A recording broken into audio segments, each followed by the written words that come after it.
Ayan mga lods, amo ni ako nga kwarto. Ayan. Amo ni siya ang ako nga kwarto dari sa among balay. Ayan.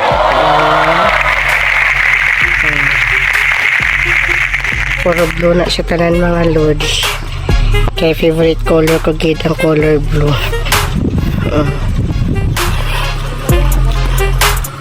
Ayan. Mga kumagamit. Kita niyo?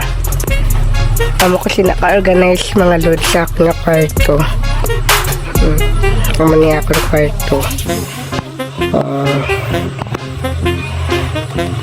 Yan mga load sa mga akong kwarto. Kita ninyo? Organize kayo na kumagamit.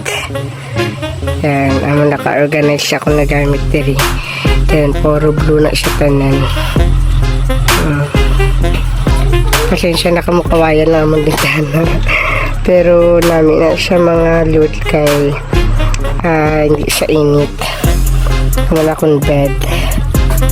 Wala akong kwarto mga load.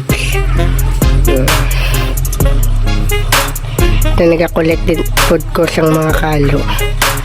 Yan. Thank you mga lods. God bless.